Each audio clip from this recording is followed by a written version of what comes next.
harus lebih luas lagi ya? Kurang lebih sama dengan apa yang dialami sama di dunia penulisan. Dulu itu memang lebih banyak lebih banyak waktu kita untuk bekerja lebih serius, lebih dalam di dalam satu hal.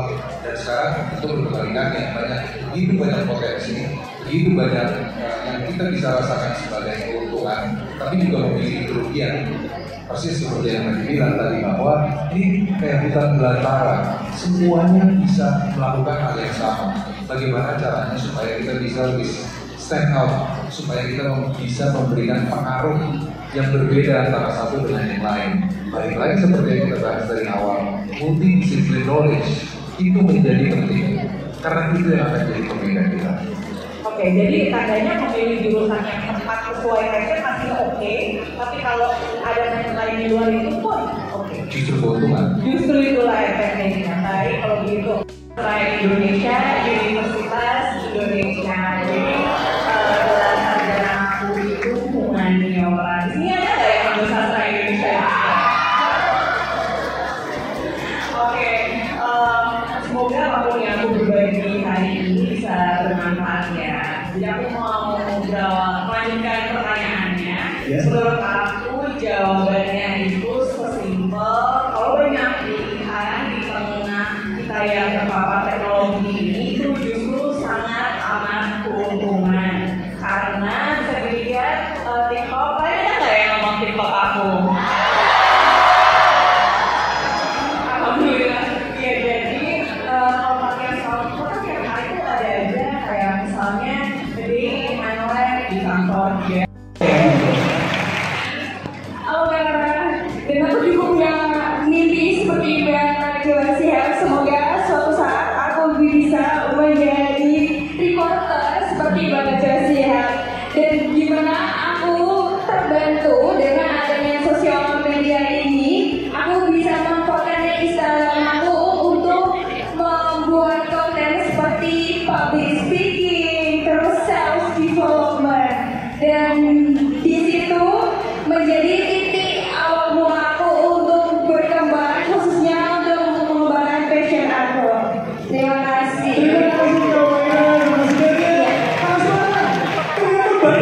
Lebih negatif, lebih kepada challenge, ya tantangan. Bahwa memang generasi kalian punya tantangan yang jauh berbeda dengan apa yang kami harus lalui saat itu, gitu.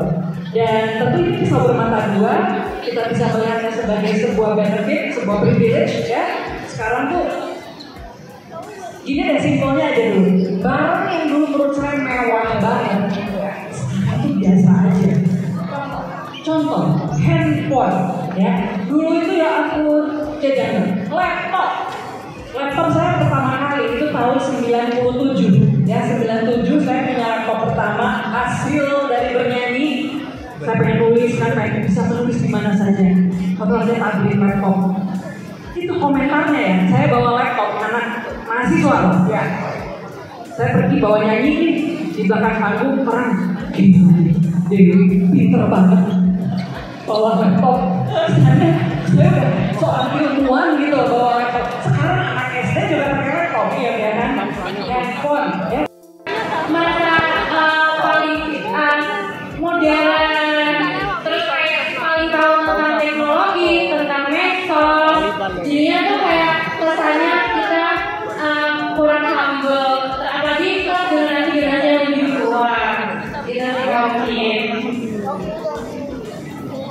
Terima kasih ya. Kurang lebih sih ya nggak menanyakan juga, tapi betul seperti kenyataannya. Kita tahu karena ada kata sendiri gitu ya, karena merasa paling tahu banyak hal. Ada lagi yang menyuarakan perasaannya. Kita sama-sama boleh mohon izin, sorry. Hai Kak. Halo, yes. Ini menimpali sekaligus bertanya. Untuk Kak Di sih tepatnya.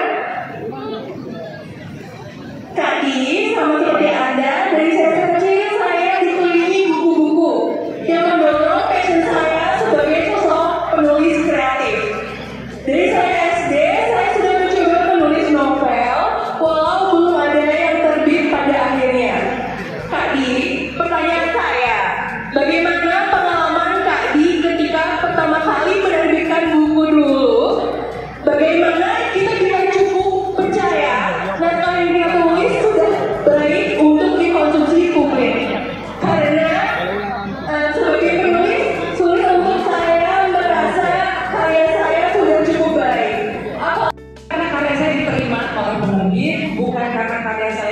lomba, tapi waktu itu memang saya gigih menerbitkan sendiri. Ya, jadi buku pertama saya, teman-teman, itu diterbitkan sendiri oleh saya.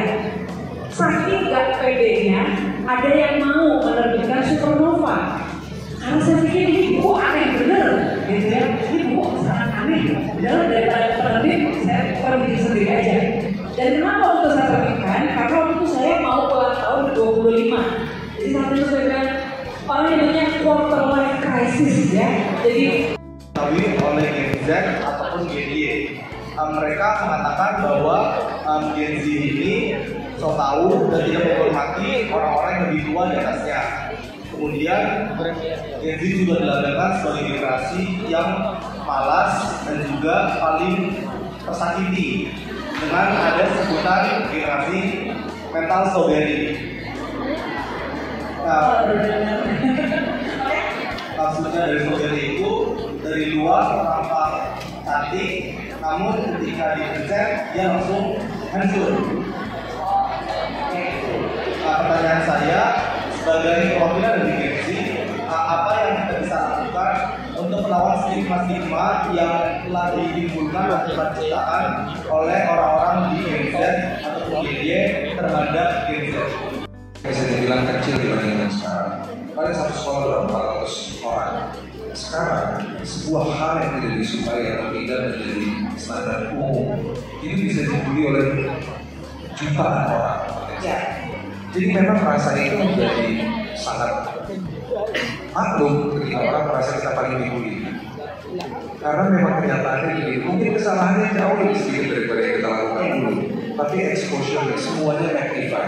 Ini semua karena aksesibilitas sosial media terutama itu yang membuat kita rasanya tertekan, terus tertekan. Kalau mau nanya saran bagi saya, memang kita harus bijak menggunakan sosial media. Kita tahu kapan harus menghindari diri kita dari reaksi-reaksi atau apa ya. Ini karena kaitannya sama kita mental health. ya. Aduh, kesel banget gitu. Rumusannya tuh 3/1. Jadi 3 kebaikan untuk 1 hal buruk. Aku menerapkan ini saat masa pandemi. Saat COVID itu buka WA aja udah takut. Karena setiap kali buka WA pasti innalillahi sih masa-masa itu ketika berita kematian datang bertubi-tubi. Jadi sumpah banget. Jadi setiap kali aku dengar berita kematian atau setiap kali dengar orang minta tolong dapat oksigen di mana, minta cari ambulans, dan itu banyak banget yang datang waktu itu. Karena wartawan pasti punya akses informasi, sampai takut aku buka HP. Rumusannya 3 kebaikan untuk 1 keburukan. Setiap kali aku dengar 1 berita buruk, saya berusaha melakukan 3 kebaikan, walaupun itu hal-hal yang sederhana. Kirim makanan, nanyain kabar, senyum ke orang, kirim donasi 50.000 ke kitabisa.com. Ya. Apapun hal-hal baik, sekecil apapun, tetapi perasaan melakukan hal baik itu bisa menggantikan hal buruk yang kita rasakan. Ke kebun memetik daun talas. Selamat sore, Kak Nana, Mbak Di,